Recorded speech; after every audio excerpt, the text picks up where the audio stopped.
Welcome to the third in our series of this webinar titled NDPR Compliance, 5 Ways to Maximize Your Compliance Efforts with the Compliance Toolkit. Before I go on to the journey, let me thank everybody again for joining this session. It is, like I said, the third in the series of webinars, which we'll be running throughout the course of the year to encourage stakeholders and product owners and movers and shakers within the data protection and data management industry, keeping them updated with the latest information and insights within data protection, but from an African context. Before I go on as well, can I just start by giving you a couple of pointers throughout on which this webinar will be built on. Part and parcel of every structure within a data management company and within other companies or organizations that have a lot of value to be gained from within the data protection and data management industry. Now, as part of this process throughout the course of this webinar, let me just guide you through the journey. First of all, there will be a brief introduction to our panelists.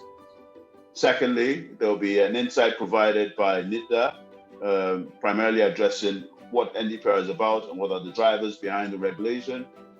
Third, there will be an insight from panelists from the Nigerian Stock Exchange, primarily around what challenges they've faced during the NDPR compliance journey and compliance with other regulations. Fourthly, we'll move on to another insight provided by NITDA within the context of why organizations should and must take enforcement seriously. Moving on from there, there will be an insight from our humble representative from Dataworks Analytics, focusing primarily on the issues identified during an audit and ways the compliance tool can be used to resolve them. We will then move on to a demonstration of the NDPR Compliance Toolkit, which is provided by our strategic partner, focusing primarily on consent and preference management. Then we'll move on to a question and answer session, and then a final word naturally from our panelists. But before the final word, there will be a poll that will be run, primarily to gauge thoughts and any drivers for any questions I might have leading on to the next webinar. And then finally, we'll wrap up with a promotional offer. So without any ado, I shall now introduce you to our panelists. We have amongst our first panelists, Olufemi Daniel, who is the NDPR Desk Officer at the National Information Technology Development Agency, NITDA, where he leads the regulation, monitoring, and compliance function. Femi is a certified data protection officer, a lawyer, and the author of Introduction to Computer Law in Nigeria, as well as 3 other well-received and acknowledged books. He has expanded the knowledge base in the IT sector through numerous publications, essays, and speeches. He's also a founder of a separate think tank called Stakeholder.ng. Our second panelist is Oluyemi Obadere, who is currently the Incumbent Information Security and Business Continuity Manager at the Nigerian Stock Exchange. She's an experienced governance, risk, and compliance professional with extensive knowledge and practical experiences in conducting, developing, and implementing business impact analysis, as well as risk assessment, business continuity management, disaster recovery, contingency planning, and information security, as well as management system compliance and control. I won't introduce myself too much, but I'm sure you'll be able to read from there. I'm the current incumbent CTO of Dataworks Analytics, and I'm primarily involved in developing the technical aspects of strategic partnerships with a range of organizations and setting up quality assurance and data protection processes. More about me later.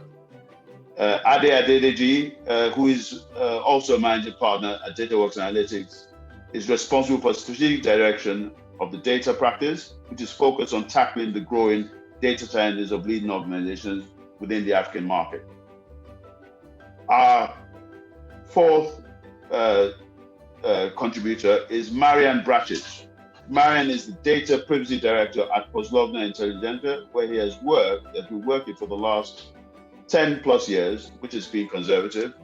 leading complex projects in the telecom and financial industry, as well as an architect on projects for introduction of analytical systems and intelligent data protection. Today, he's merely, as he likes to humbly call himself, a product owner of the Data Privacy Manager, which is the comprehensive privacy solution upon which the likes of the NDPR Compliance Toolkit have been developed and built.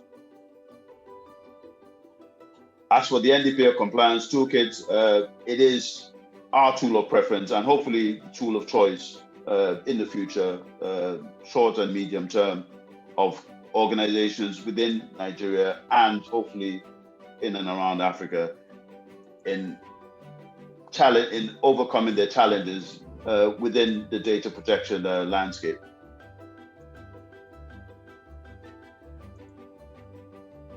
If I may move on, of course, we'll be going through our questions, of which there are a number of key pointers from those questions that will have to be taken. But before then, if I can just summarize very quickly, Nigeria, as with other African countries, has had to go through a period of challenges in trying to navigate the landscape. Now, in trying to get to that point, it has had to go through compliance and naturally get to a point where it can quickly achieve direction and guidance. In terms of where to go next, is anybody's guess. But if I may move on quickly to what those questions are, I'd like to introduce our first panelist, who is Femi Daniel. Femi Daniel will be providing an insight on the key question. What is NDPR and what are the drivers behind the regulation? And consequently, what is the importance to Nigerian citizens and its residents? So if I may, I'd like to hand over to Femi Daniel at this point to take us through that first question. Thank you. Thank you very much, Joe. Thank you so much for having us on this call. And thanks to all the participants on the call. Well, just to very briefly, what is the NDPR and the driver behind it? The Nigerian Data Protection Regulation is the Nigeria's current national law on data protection and privacy. Actually, Nigeria has a constitutional right to privacy under Section 37 of the Constitution. But the issue of data protection and privacy, as we know it today, is not envisaged in the Constitution. And generally, world over, regulators, and institutions have tried to create laws that address issues of data protection, particularly because we are now in a digital age. Yes, so the Nigerian Data Protection Regulation came. Actually, there had been a data protection guideline of 2013 that was issued pursuant to Section 6C of the National Information Technology Development Act in 2013. But that guideline was not, did not meet, though it had the principles and some of the basic things that Convention 108, which is like the foundation document for data protection principles, had.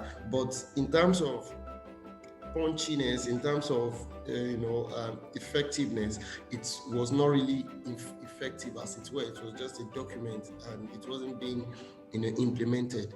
But after the GDPR came on board in 2016, we started reviewing and revamping our data protection laws.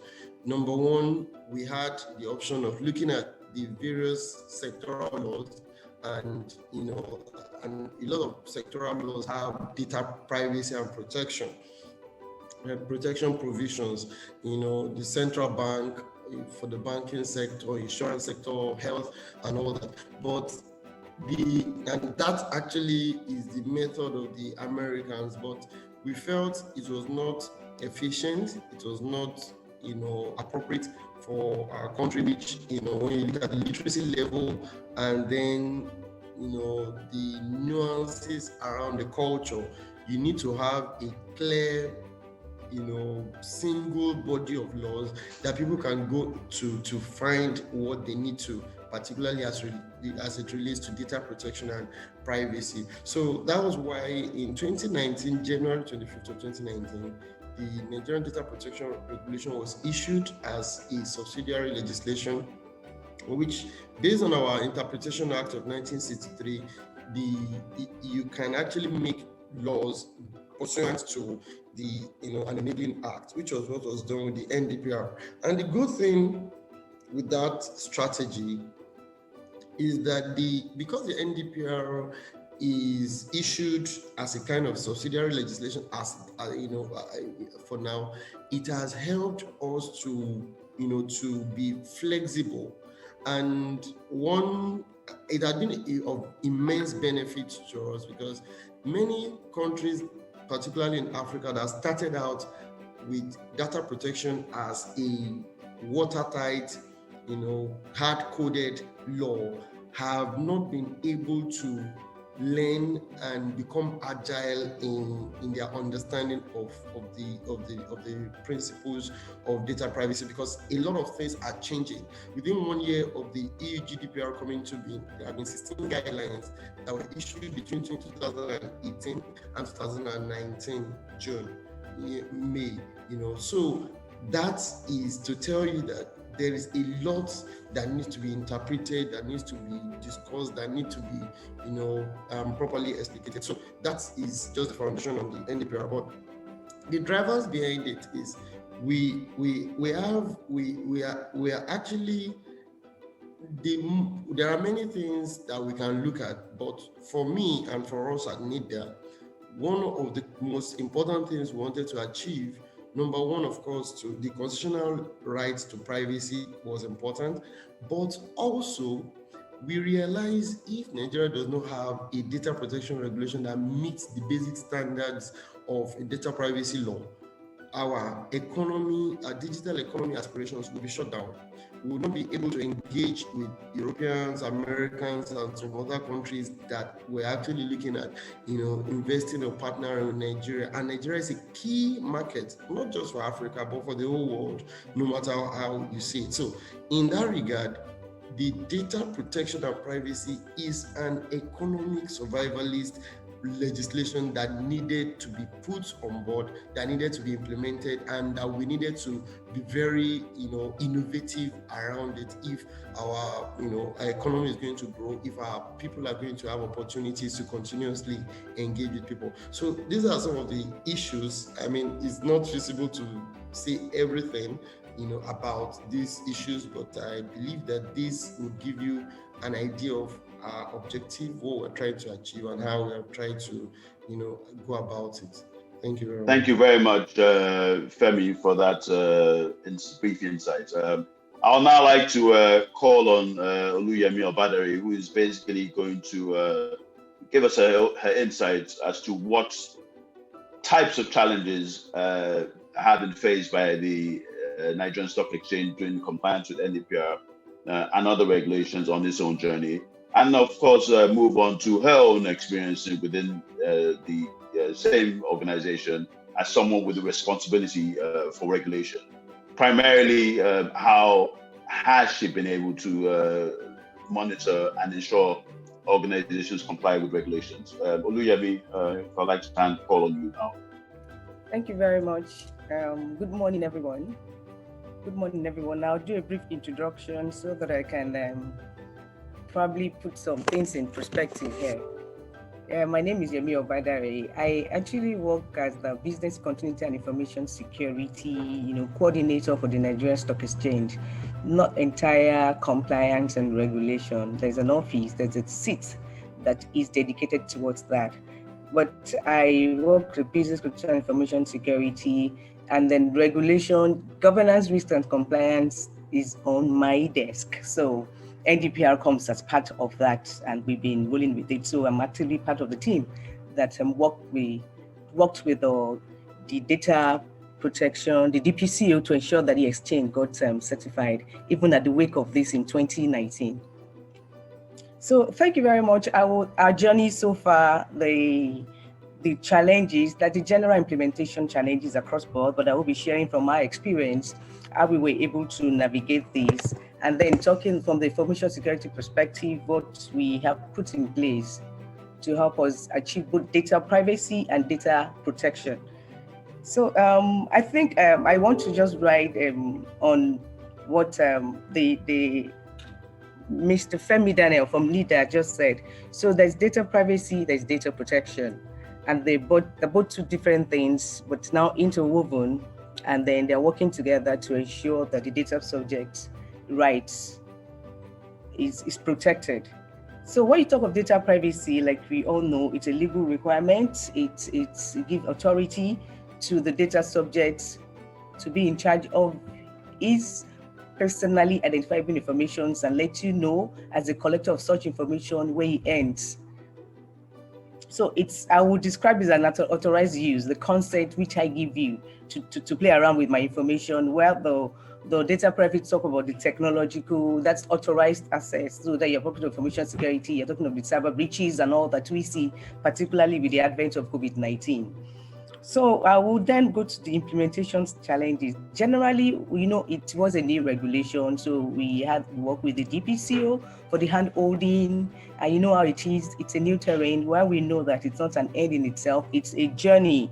So the first thing was in the scoping. We need to understand what the scoping is in order to be able to achieve the result. So how do we get this done? Who are the data collectors? Who are the usage of this data? How do we get this transferred? And even when we need to destroy this data within the enterprise, so we need to identify the department, the business processes that handle that. So that helps us to navigate the flow of data around the enterprise. And in some situation, there was a need to deploy a tool to be able to map this data across the enterprise. So after having done that, so that's comprised of various departments, the HR, the finance, the listing regulations, the markets, the sales and subscription, all the department that has to do with interfacing. And then the most important one is even from the physical point of entry, the visitors register, whatsoever you have in place, whether it's the analog one or the digitized one. That's another key point, because we keep asking people, where you coming from, from where, who do you want to see, your address. Those are required. Actually, if you have a visitor coming in, you should be able to find out where the visitor came from in the event that there's a need to do a contact tracing and all that. So when I say contact tracing, I'm not restricted to the COVID-19 contact tracing. I just mean generally in case there's a breach or there's an incident, it gives you an idea of who had come in and what time the person come in for incident management and review. So for the point of entry, we started from that too. Then another thing is that inconsistent interpretation of the articles, the regulatory requirements. We need to have an understanding of what this explicitly says. If it says privacy, or if it says a retriever, if it says the permission to be forgotten, we need to know what it actually means. So those were the things that we sat down as an organization working with the DPCO to really have an understanding of what is expected of us. That would help us to not to faff around and then reduce our turnaround time. So the data impasse assessment has to do with the scoping too. And then capacity building. So we had to now, after we have identified where the data is where in the organization, we need to now do we need to now have a data protection officer. There's a sub protection officer, and there's the big guy, the main guy, that's the main data protection officer, or you could, so that has the sub ones under him. So altogether we have like 6 within the organization, but they all work together. So that helps us decentralize it. So everybody in each area, in each department understands that I am in charge of the data that comes in, and I have a regulation to protect. At the same time, I have a data protection from information security management perspective to uphold. So we did that, and we ensured that we put the technical controls. I'm going to talk about that in the next question, to put the technical controls in place, because you can achieve data privacy, you can achieve data protection without data privacy, but you cannot achieve data privacy without data protection. Because if I have the certifications and I have all the articles implemented, I know the rights, I'm not seeking consent and I'm getting permission, but if there's a breach, so it falls like a pack of cards. So that took us to the data protection, the tools, the technical controls that we have put in place.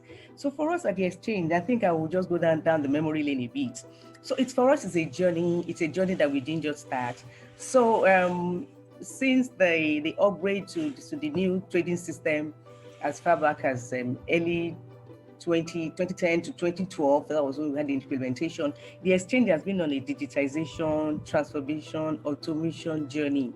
So by 2014, we began the ISO 27001 standard information security management system certification. So by 2015, we got certified in that, and that was equally mapped to the NIST cybersecurity framework. So that, information security is not an end in itself. It's a journey and you keep improving over time. So we've been on this every year. We had the surveillance audit over and over. So we've been able to a very large extent matured on the protection part. So when the privacy came in, it was so easy for us to merge the two and then, just look for what is missing and then plug the holes and then begin to run. So we look at it within any organization, systems, applications, whatever it is, you need to look at your architecture, your design, your implementation, and then the operation within the team. So those were the things we looked at to achieve data protection within the organization. Mind you, one of the issues for any change or for any project beyond the peculiarity of the framework itself, you need to have your stakeholder engagement, both internal and external stakeholder. You need to have your executive support. Your executive has to have a buy-in. They would provide the funds. They would provide the oversights. So we have that within the system from the executive level. So it was easy for them to hear us when we run into issues and when fundings are needed or their support is required. And then we had an internal stakeholder engagement. People need to know what's in this for me. Why am I doing this? Why are you forcing me to suddenly begin to change what I've been doing from time? So we had an alignment. We had the DPCO coming to do an awareness. We began to do some, tips and this back sessions for everybody to be aware and then know that this is even a regulatory compliance that has a fine implication. So we began on that, and then that helped us. We did an external stakeholders engagement too. There's something we do called Nigerian Capital Market Information Security Forum. So when we called in the dealing member firms, and then we did an awareness on NDPR and the roadmap to it, where we called in the three of the big fours in Nigeria, the Ernst & Young, the Anderson Tax, and then the KPMG, and as well as the DPCU. So that was a general market awareness that helped us with the market buy-in and be able to sell this. So coming to the tool, like I said, we ensure that we put the technical controls in place. We changed our visitors management system to an automated one. So we started from that. And then we have some network segregation is always in place, like I said, encryption, multi-factor authentication, of course, the antivirus and all that. So we ensure the in-house controls are in place, and that has helped us. And like I said, it's a journey. We keep improving and working on it. And that's where we are now. Thank you. Okay. Thank you for that, Oluyemi. I think that the next part is mine, which is more or less, I need to talk about the NDPR Compliance Toolkit and give you insight into how this can be used or leveraged as organizations continue on the journey. Oluyemi, you highlighted a lot of things that are very, very important about the journey, that compliance, it's a journey. Compliance is a progressive journey which every organization needs to embark on. And you highlighted that you had already started this journey with ISO 27001 compliance, and which helped you on the way towards compliance, because as you said, and as you all agree, security and data protection are important when it comes to privacy. Okay, so before I talk and unpack what's in this toolkit for NDPR compliance and the 5 ways, one of the things in which I want to do is to quickly talk about what the problems are. What are the problems? So here I have what we call the iceberg of risks and the causes of data breaches. At the moment, the world has changed significantly, and as Mr. Daniel highlighted, and also Mr. Liemi, as COVID-19 has come to disrupt the way in which we live our lives. Before that, we also had a lot of technological advances in which has come, and all those are having an impact on the way we do business. So with COVID-19, we have organizations. Organizations are, for us to be able to compete, for us to be able to do business better, organizations have had to embark on digitization projects, to ensure that they stay in business, to ensure that they're able to support their customer base, they're able to bring in revenue for their organizations. However, some organizations are doing all that, working hard to put in the right systems, working hard to ensure we're able to serve our customers, but they are doing it without understanding what their risks are, particularly to do with data, the data breaches, and the breaches that could happen as a result of processing personal data. So, from my experience with working in Nigeria and helping organizations to comply, one of the biggest things in which we face is that a lot of organizations lack the understanding of the regulation and also lack the understanding of the obligations. They don't understand that the more they understand this regulation, the more they understand the obligations, the more they protect their organization. Because what I say to clients is that, look, understanding the regulation is like insurance.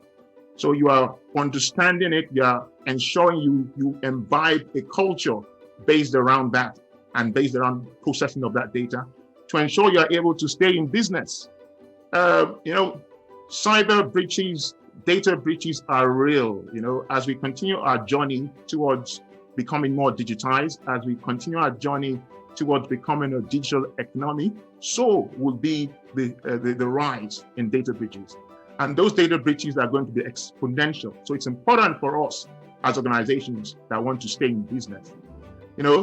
The cost to resolve a data breach for organizations in the West, from statistics, according to Forbes, when it comes to data breaches, in America, it costs about $7.9 million to resolve, on average, to resolve a data breach.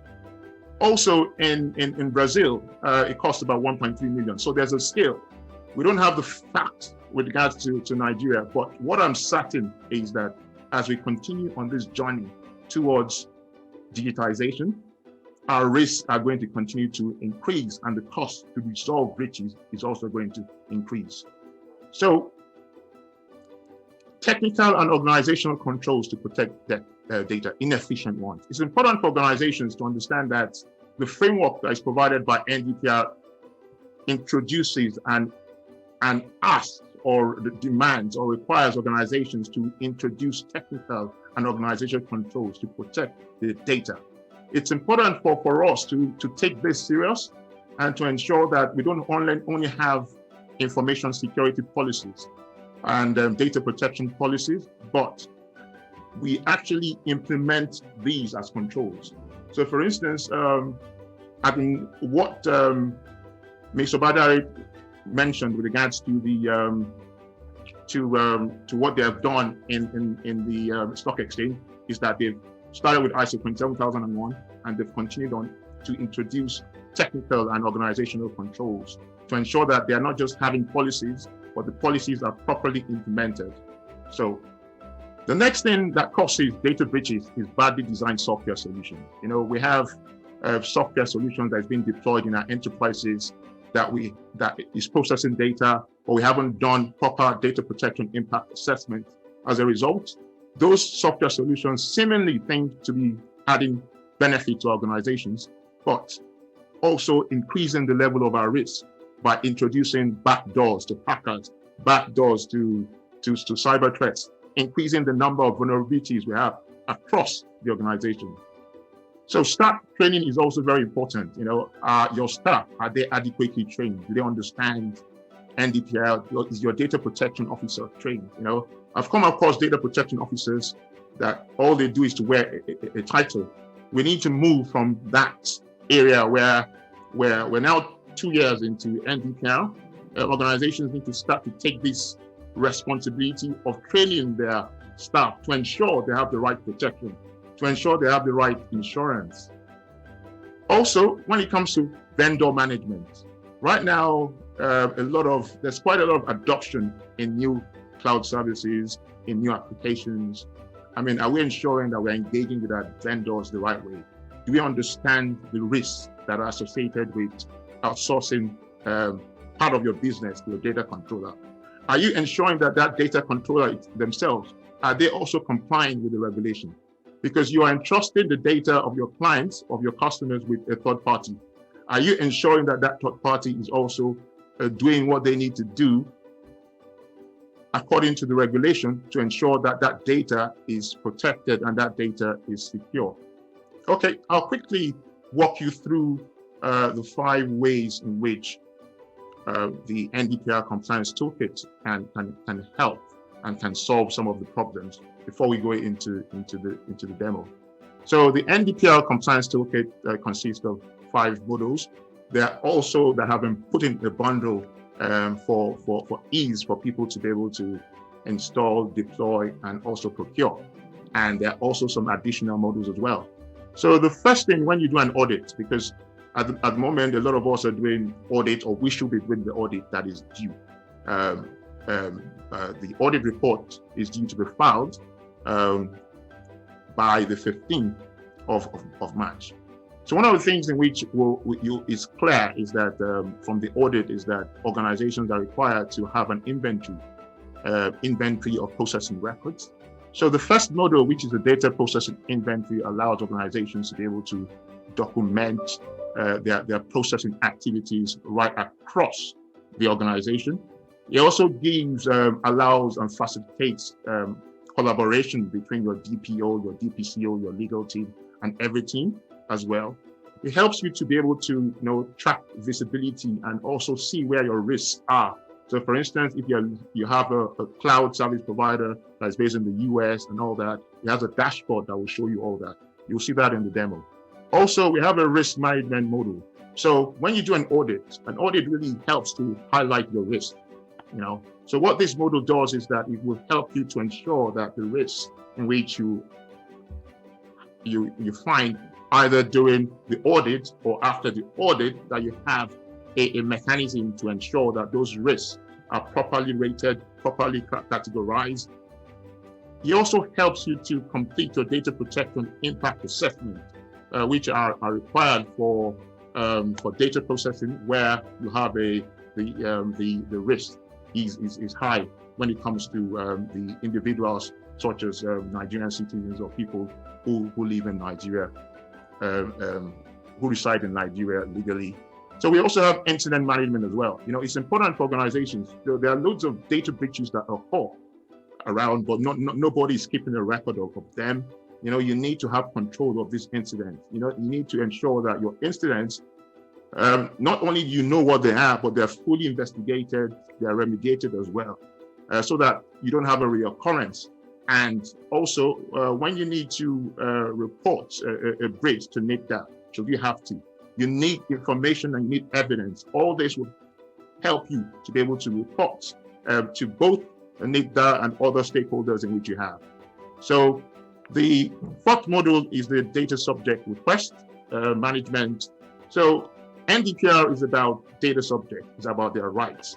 NDPR affords data subjects rights. They have 8 different rights in which they can ask for their data from you. They can object to certain processing. They can also ask to erase some of the data.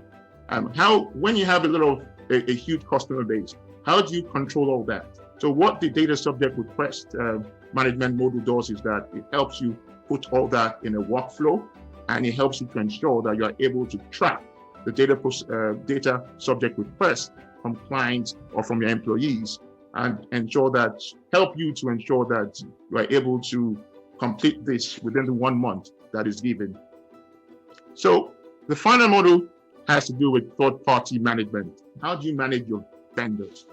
How do you manage the people who you've outsourced? How do you ensure that things like their contracts, they're fully, you have the right kind of contracts in place? You track when the contracts are due. How do you ensure that you are holding your third parties accountable? Because now they have new responsibilities that is afforded to them, or new responsibilities and obligations under NDPR. And the third party model will help you to ensure that you are able to do that. So I'll put a hold on that because of time, and hand over to Marianne, who will be taking us taking us through a demo of these models, and also some optional models in which can be procured separately. Marianne? Thank you very much for that, Ade.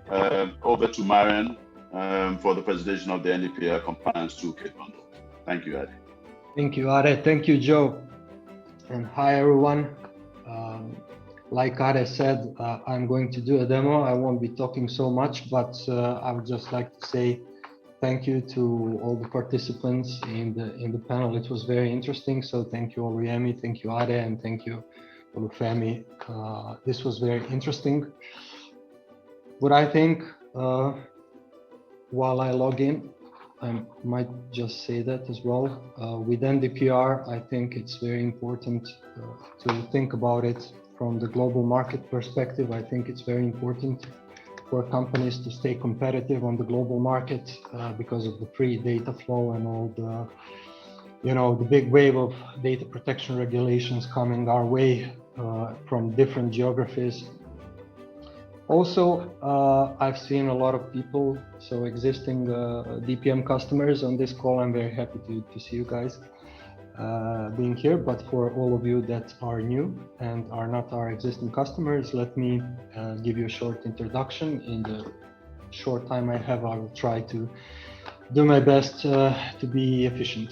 So what you are seeing here is the Data Privacy Manager Application Center, and this is a modular software. So all of these modules are actually designed to solve different practical problems. Ade already listed the modules which are included in the NDPR bundle. And in my demo environment, I have the bank, the loan and the mortgage company. So this is a multi-tenant application. It can support one account with multiple organizations. And of course, it's multilingual. So what I'm going to start first is to show you the data processing inventory, which is where you keep all your records of processing. So the processing activities together with all important information like the description of the processing and the owner of the activity and the role of the organization in the context of this processing, together with the purpose and the lawful basis for each purpose. Then we have third parties. So for each of the processing activities, what you need to do is if there is a third party which you are sharing data with, which is included in the data processing, then it will be visible here, together with information about how the data is being sent and processed by that third party. The list of third parties is managed in the third party management module, where we have a lot of information about the third parties, including the legal ground for sharing the data, and contracts can be visible there as well. Similar with systems, we have a list of systems which are registered in the Data Privacy Manager, and for all of the systems we can also define the role, which is either a storage use system or a source collection system. Then there is the part related to the risk assessments. Then we have the information about data subject categories, data categories, security measures. This is all referential data, so it is kept up to date centrally and by people who have permission to do so. So for the regular user, for the business owner who is in charge of keeping the processing activity up to date, it is up to him just to select from a list. There is no free text entry, so this is how we keep the data quality at a high level. Also, a part of the data processing activity module is the risk assessment part, where we have the central inventory or the central register of all risk assessments, which can then be assigned to different processing activities, so in an end-to-end relationship. Maybe just briefly to touch on the risk register and to show you that we have customizable risk methodologies. So the risk, how you keep privacy risks. So when we talk about privacy risks, these are risks from the perspective of the rights and freedoms of the individual. This is not like your regular financial or operational risks.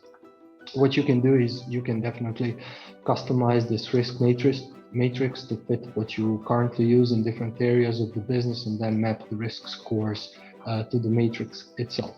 And then we have the central view of all the risks which were raised during the risk assessments. And basically we can keep track and monitor the status of each risk going forward. So let me now jump to the consent and preference management module, which is a kind of a standalone solution for managing all processing based on consents as the lawful basis. And when we talk about consent management, we are not just talking about the registers, we are also talking about what we call records of consent, where we have both the information about consent purpose, but also information about the individual data subject and his data, which was collected through the consent management process. So when talking about consent management, we get this data first by doing the administration part. So in this case, we have a couple of purposes which are based on consent as lawful basis. So if we take a look at third-party marketing, we have the more information about the processing itself, but more importantly, we have the consent notice, which can be translated to multiple languages. We have the information about the acquisition and validity, which actually defines how long record will be kept before retaining the record. And this actually defines, for example, for marketing platforms which are connected with Data Privacy Manager, so they will get the right data at the right time. So when someone opts in, the data will be available to the marketing platform, and when someone opts out, the data will not be available to the marketing platform. Together with this, we can define the communication preferences, and we can check the progress of an individual consent purpose. And then we actually start getting the information about consents here in the records of consent. We do have consent forms, which are an out-of-the-box way to start collecting consents, but let me show you another way. We also have the privacy portal, which is a self-service web application used by the end individual. And in this case, you can see that, so this is the administration view, and you can change the look and feel of the application. What I'm going to show you now is how this will look from the end user perspective. Okay. So what I'm doing, I'm currently creating some hashed temporary links for the end user, and once the end user gets this link, so this is one of the way in which the end user can access the privacy portal. When he does, it will look something like this. So what you are seeing now, this is the view of the end individual, where he can manage his consents and preferences. He can see the collected information about him or her, and also the My Requests page. Together with that, we have the company DPO information. So whatever you choose to be visible to the end individual, you can actually configure here in the administration view. So we can basically pick and choose what will be visible and in which form to the end individual. The idea and the goal of this application is, it is like a privacy corner for each customer of, say, this bank. where they can manage their own privacy settings and where they can actually see what data is being processed about them. So what this does is, let me go back to the data privacy manager, to the consent and preference management. We can check, for example, third-party marketing. We can see that we currently have 23 consents. And here, if I would to opt in as the end individual, this should then change. Sorry, so this is the wrong organization. So when you change the organization, you are actually changing the data. There is a logical and physical separation of the organization. So what you should see now is that the third-party marketing has changed to 29. If I would to opt out here, then it should again change to 28. And besides consents and preference management, one of the very neat features of the privacy portal, for example, is my requests, where you can, where an individual actually can create requests. Say they can choose to be forgotten. It says say something like, please delete data. And if they submit a request, again, this is something that will be centrally visible in the data subject request management area, where me as the manager of the data subject requests will get a task, and then in this task I will see all the information. Please delete all my data, and then I can move on either to accept or reject. If I do accept, then I think the next step will definitely be there will be tasks created for the business owners, because I already know in the software where the data of this specific individual is being processed. So looking at the time, I think I will stop here. Joe, I will hand it over to you now.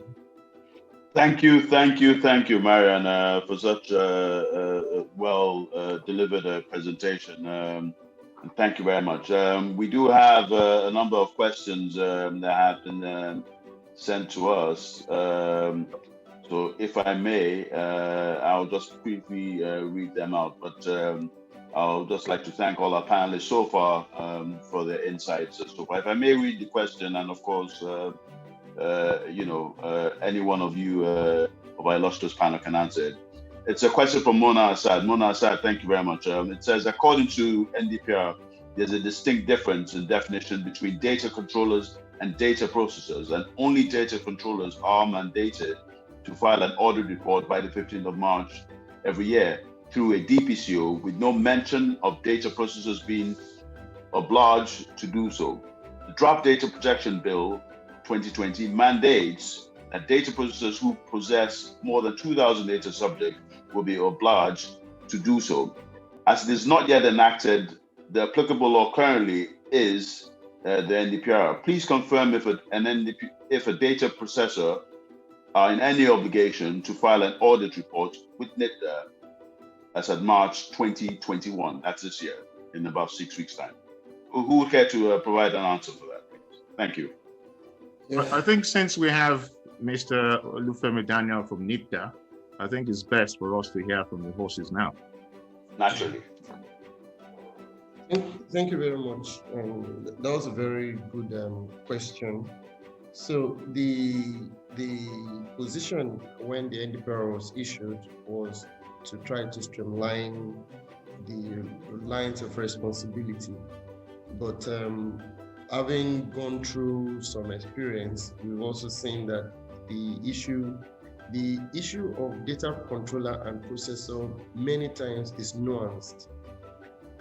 You could be, my business may be set up basically to process data on behalf of someone of the controller, but there are many instances that have been found that even the processor, also has a controlling responsibility. For example, a bank has a payment service provider that performs certain kinds of processing activities on behalf of the bank. That does not imply that this payment service provider does not also on its own determine and decide on how and what data should be used for. It may not be directly the banking data, but this data processor also has employees, also receives visitors, also does some other services that, people that makes it to determine the use of data. So in essence, while that position you mentioned is correct, if all that a person does, if all that an organization does is to process data on behalf of another entity, then the responsibility for filing would be on that other entity. But from practical expression of what we've seen, it is almost impossible for a processor in one way or the other not to be controlling data. And so if it can be proven that a processor is processing at least up to 2,000 data that the organization has control over, they will be expected to still file their data audit report. And based on the framework, we've also made some clarifications of this position in the implementation framework. So if a data processor is processing on my behalf, it is expected that that processor should meet all the requirements that I am expected to have, because if you are a controller, you are meeting up with the expectations of the NDPR, and the data processor is not meeting up. And don't forget, filing of an audit report is just one out of the many controls that we are trying to put in place. It does not exculpate anybody from responsibility for data protection to ensure, confidentiality, integrity, availability of data, to ensure that there are processes and proper documentations for how data is being used and processed. So the fact that you are not filing an audit report does not mean that the other responsibilities in the NDPR does not apply to you. So we have grown in understanding and learning, but every day we are trying to make it better and to clarify things as we go along. Thank you. Thank you very much, Femi, for that answer. Mona, I hope that did address your question. Are there any other questions? If I may add, within the context of what Femi has added, I think with any process, especially within Africa, where there is, and Nigeria in particular, where there is compliance and enforcement, which both have to go hand in hand, everything will be undertaken as part of a journey. As our panelists have so much provided their insights on, nothing will happen overnight. There will be no magic wand to dispel and provide all the solutions. Single body has to be collective. All of us as citizens of the country are with and are using data, as well as those who profess to use the data, will all have to put their hand. However, it is left to the good governance of policies, as well as the actions of NITDA in that journey, and obviously take out actions upon. Okay, so but what I'll add to what Mr. Daniel said, and also to shed some light on this, is that there seems to be quite a lot of focus on audits, and it's not really about the audits. Really, the audit really is just a mechanism to ensure that people are able to identify the risks in which they are carrying. It's about what you do when you know. So every organization at the moment in Nigeria is carrying risks. Remember the iceberg that I shared with you. So as an organization that is responsible to its stakeholders, it's important for you to ensure you take this serious. So forget the audits, yeah. In other nations, this NDPR audit is something that is quite unique to Nigeria. And I believe it's actually a value add, because it allows you to be able to get a professional in to do an audit, and they tell you that these are your areas where you need to comply. So it's important for you to take those things serious and ensure you go about addressing and implementing controls. You know, compliance is a journey. You know, the audit might be the start of your journey, but you need to ensure that you walk on that journey to increase and continue to increase your level of compliance to the regulation, to ensure that you are safeguarding the data, because data is very valuable. Data is an asset, and we need to start to treat it as an asset.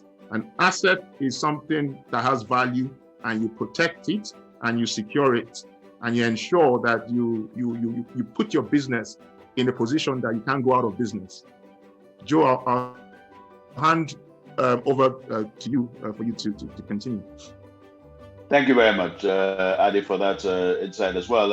If any of our other panelists would like to provide a final word before we duly round up, if I may ask Oluyemi to provide her thoughts pretty much on what she thinks enforcement and the direction of enforcement will take within, of course, the NSC and, of course, the wider context. Thank you. Direction of enforcement, I guess that's for NITDA to say. But for us, for me, from my organization perspective, and to everyone out there, you know, wishing to go on this journey, already on this journey, I would just want to say that, like we've said it over and over, it's actually a journey. That's what it is. You know, it's not an end in itself. Even filing and all that, auditing doesn't mean that you may not have one or two issues, but the most important thing is that what are the controls you have in place and what's the plan to mitigate this? So it's not like it's coming down and then, you know, dumping it on us and then we're all over the place. No, it's a process, you know. We start it and then we begin to improve as we move on, and then we begin to add value both to the system, to ourselves, and then get the confidence of our data subjects. So it's where we are now. So digitization is the way to go, and then COVID-19 has more than ever heralded it. You know, COVID-19, it was something we thought remote work was something that a lot of organizations thought never was going to be possible, particularly in this climate. But when COVID-19 came, there was no other option because it was a matter of survival and sustainability. So I would just say to everyone here that it's a journey, get on board, and then begin small, scoping, start from where you are now. And that's where you have the Dataworks Analytics for you there. So they would handhold you on the journey. And then you begin to put this process in place, begin to onboard your tools and solutions. And then we would all get there. So, and by the time we begin this regulation and then meeting up with deadlines wouldn't be a problem. It wouldn't be something that's unachievable. We would achieve it together, because what's the need for us? It's of immense value. Data protection is very much needed in the advent of cybersecurity and cyber breaches.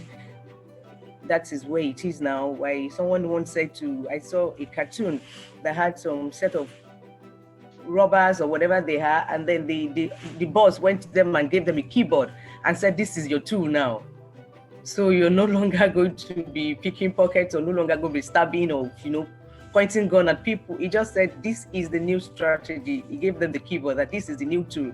So what are we saying? It's data. We're talking about data, the new oil, you know, so that's where it is now. And then that's the data now. That's where the protection lies. That's where the big risk lies. And that is where the sustainability of any business lies, is out there in the open. So the earlier we get on board this, the better for all of us. And that prevents NITDA from wielding the big stick around us. Thank you. Thank you very much for that, Oluyemi. Femi, would you like to provide a final word and thoughts on enforcement, really, and how NITDA, just a summary on how NITDA will start to tackle and become more prominent and be taken seriously? Thank you. Thank you very much, Yemi, and I will say that the Nigerian Stock Exchange had actually been a partner. And the first The first seminar I had on NDPR compliance was at the NSE, and we've learned a lot. NSE is one of the most very well-run organizations, and I'm happy and proud to say that. I mean, our stock exchange, we can say that our stock exchange is actually better than even almost Wall Street, going by what we are saying now. But let me not go into that. Now, the point of the matter is, when the NDPR came on board, we know that the easiest thing for government to do is to say we want to wield the big stick. But some of us that came also from the private sector and also have very deep roots with people in business, we understand that every regulatory move, for it to be sustainable, you need to invest in awareness, invest in trainings, invest in stakeholder engagements, and let the process grow. Yes, the reason why a lot of people know the GDPR is because of the defined regime. That is why there had been a data protection regulation in Europe since the 70s, and we have had a data protection directive since 1995, and the GDPR came on board, and suddenly it became the buzz. Why? Because of the fines regime. Now we are getting there, and this year is there's going to be much more enforcement activities going forward, and we've started that last week. First, let me even say that Nigeria was the only country in Africa to issue a fine to any organization in 2020. And it wasn't just a small fry, we issued it against the Lagos Internal Revenue Service. And we're the only country in Africa that issued a data protection implementation report, which shows clearly where we are, where we ought to be, the deficiencies of our implementation, and the things that we'll be doing going forward. It even summarizes NITDA's own NDPR audit report to show our weaknesses, the strengths, and what we intend to do going forward. So if there is any data protection authority in Africa that had actually been active in terms of responsibility and trying to generate activities that are value adding, I think we've done that. Going forward, one of the things we've said, while we don't intend to put everybody in prison for non-compliance, but first, we want to make people understand that you comply for your own good. Anybody who wants to be an active and trusted person in the digital economy must show that he takes data seriously. So how do we ensure that people know those who are taking data seriously? First, we have started, and that is number one, that is first in the whole world. We have started having a list, an annual list of data filing compliance organizations. In this list, you can see all in the banking sector, about 13 sectors. You can see in the financial sectors which banks are complying with audit filing requirements or not. Before someone will say, I am not on that list, but I am complying, the person would need to more explanations than the person who is on that list. So that number one gives us a clear, and this list is now a reference point globally, because people from Europe, from Asia, from America are saying, okay, we have checked this list, you are not on that list. And people will start coming about, oh, I'm not on the list. Yes, you are not on the list because we didn't find you on the list, So that is one, methodology that we're trying to adopt in that regard. But that is not all. The second thing that was said just last week at our National Data Protection Privacy Week is that any organization that does not show compliance. The other thing we've said is that if you want to have any business to do with government, you must show that you have done, and like Ade said, this NDPR compliant filing is a baseline. It's just for us to have, number one, to know where you are, to understand this is where the basic that you have done. It doesn't mean that everybody who has filed an audit report is 100% data protection compliant, but for the kind of society we have, and that's why regulations must not just copy and paste. You must understand the social context we are, and that is what the NDPR has tried to do, to contextualize data protection, to make it easy for Nigerians and Nigerian entities to comply. So the second thing is, we are, from going forward from this budgetary cycle, any organization that wants to provide particularly digital and ICT-based kind of projects, because we do IT project clearance at NITDA, everybody must show that you have complied with the NDPR audit filing requirement. That is another major thing that we're doing. But the third thing is that we are now going into the issue of sectoral implementation and enforcement. So there are ways in which stock exchange. Last year we had a very robust engagement with the Securities and Exchange Commission, and we're actually working on sectoral tools for this year. We are working for the Securities and Exchange security sector. We are doing the same for health sector and one or two others based on our plans. Now, what this is going to do is that if, as an health providing institution, there are certain things you're supposed to do, because we are saying this is beyond filing data audit report. If there are ways in which you can reduce the information you collect, there should be a standard for that sector. If there are ways in which you can communicate without breaching confidentiality and privacy, then everybody should have that. By us having these kind of sectoral tools, it would also encourage those who are in various sectors to begin to increase their compliance. And those who are not meeting up will be easily identifiable, and we can easily say, these organizations were given an opportunity to do what they're supposed to do, but they could not. But finally, we are going to be seeing much more enforcement this year than before. And the enforcement is not just about being in Nigeria. In the last few months, what we have done, particularly from NITDA, we have been able to establish solid relationships with a couple of multinational organizations. NITDA is now a member of the Common Trade of Nations that involves everybody, every data protection authority in Commonwealth, and you see that is a wide range of countries.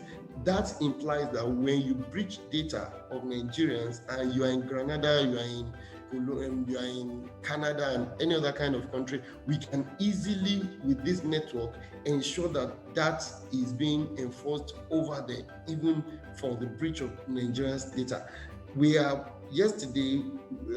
Currently we are part of the African Network of Data Protection Authorities, and that is also an advantage that we have to enforce extraterritorially. So if you have your data in Ghana, in Benin Republic, and it's being breached, we can actually get the Data Protection Authority of Benin Republic to enforce.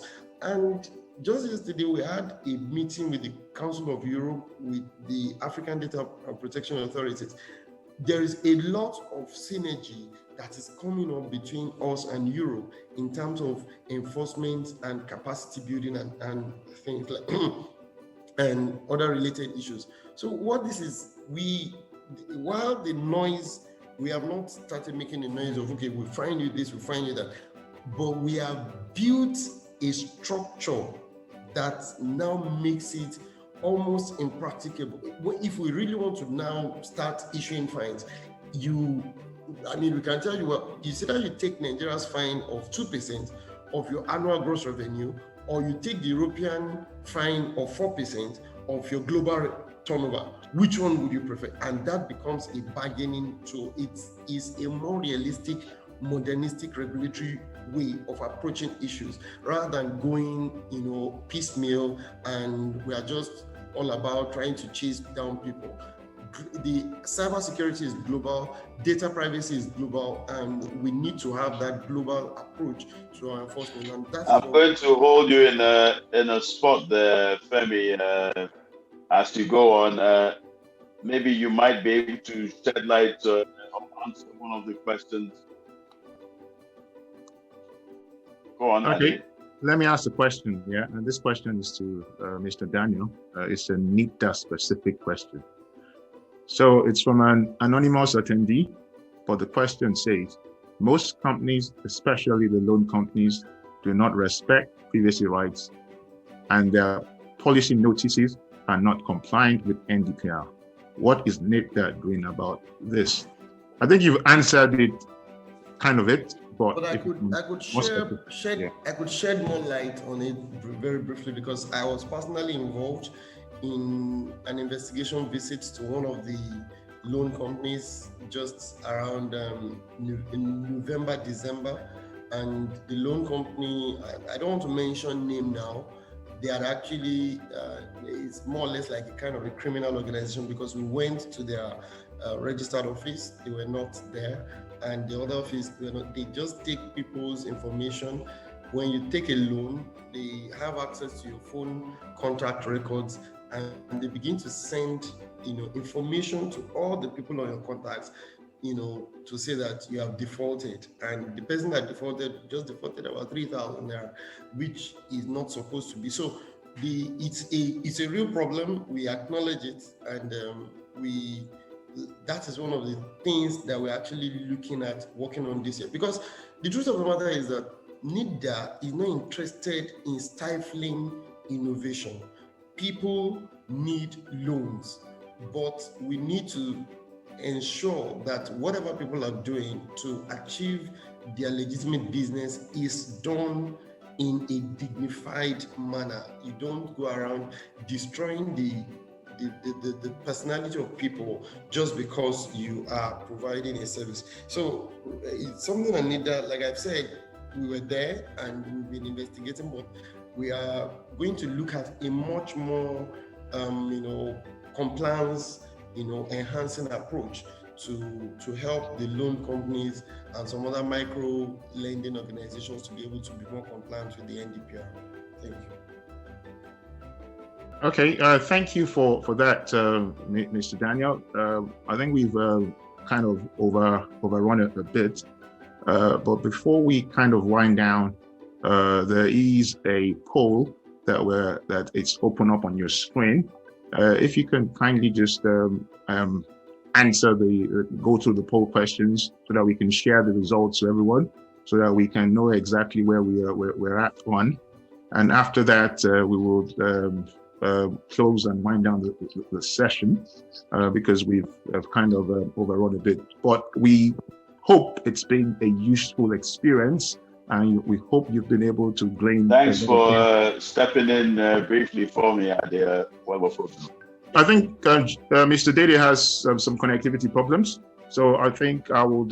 So if you can quickly just go through the polls for us, and yes, we have 28 people on the call. Only about 9 of you have participated. Let's have some fun here. If you can quickly just answer it, and then we'll then share the results of the polling before we end the session. Let's do this quickly so that we can end the session. Thanks for that, Ade. Naturally, we're not allowed as panelists or hosts to participate in the poll. The poll is purely for yourselves, attendees. If I may, the first question is, as an organization, do you have working processes to handle change management in terms of introducing technology in the organization? A simple yes or no will suffice to that. Okay, what I'll suggest is that we wrap this up in the next minute or two to ensure that we're able to wind this down and end the session. And we'll then present the results of the poll to you quickly so that you can have a view of what is happening within. The more people that participate in it, the better the results and the more robust the results that we'll get, and the more insightful they'll be. Thank you. The second question has been put there with regards to a poll. What has been the biggest impediment to the introduction of privacy and security enhancing technology in your organization? The third question is, as a Nigerian resident, do you understand the right to privacy afforded to you by the NDPR and its benefits? Again, a simple yes or no. And the fourth question, has the organization completed and filed its NDPR audit due by the 15th of March?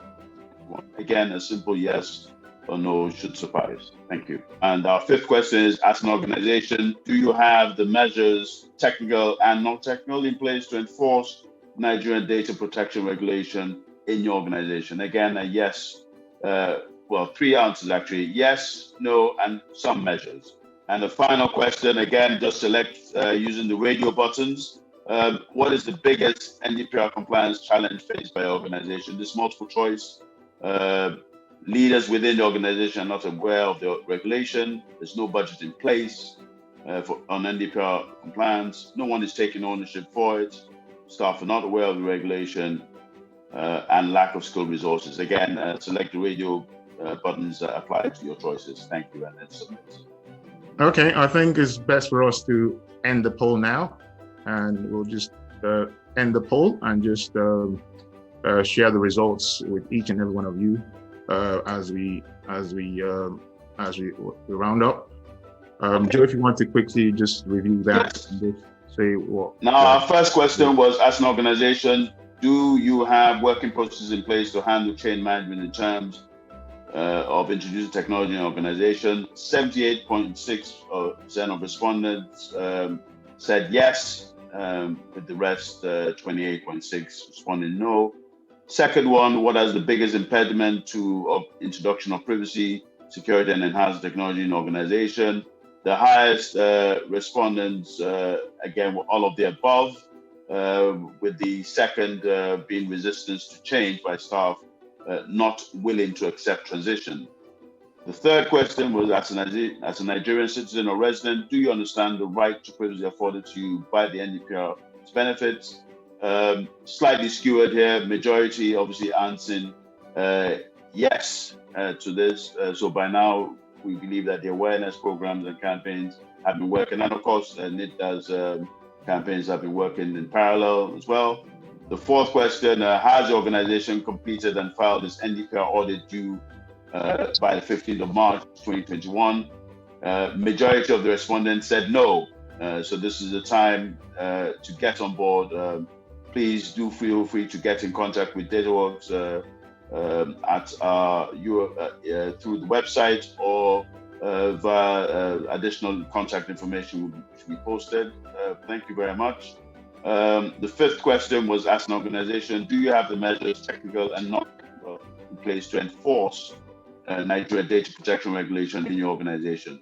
Again, the majority of the respondents answered yes, with the second answer being some measures. Again, if you have challenges or gaps, please do feel free to get in contact with us or your relevant DPCO, but we prefer you come to us, of course. And final question, what is the biggest NDPR compliance challenge faced by your organization? Again, majority of the respondents came back with the lack of skilled resources, which is not too much of a surprise. There is a huge skills gap from what I've been led to believe, which is depending on which sources you go to.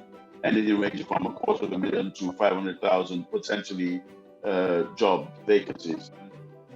Thank you very much for taking time from your very busy schedule. And naturally, to Marianne again, thank you very much as our distinguished partner for providing your guidance and navigation through the actual use of the tool. Again, please do not hesitate to either come through our website to get your free trial or demo, introductory demo for a limited period, of course, until the 15th of February, of the NDPR Compliance Toolkit, which is a dedicated and customized flavor of the Compliance Toolkit specifically for the Nigerian market. Thanks again for all the attendees, and we look forward to having you grace us with your presence at our next webinar. Thank you very much. Thank you. Thank you. Thank you very much, everyone. Thank you, Mr. Daniel. Thank you, Mr. Badare. Thank you, Marianne. And thank you to all the attendees. We hope the session was insightful. And we hope that everyone else now understands more of the obligations and why it's important. It's not only about an audit. So let's do the needful. And as Joe said, we'll see you all at our next webinar. Bye for now. Thank you. Thank you very much. Thank you. Have a pleasant day, everybody, and stay safe. Thank you.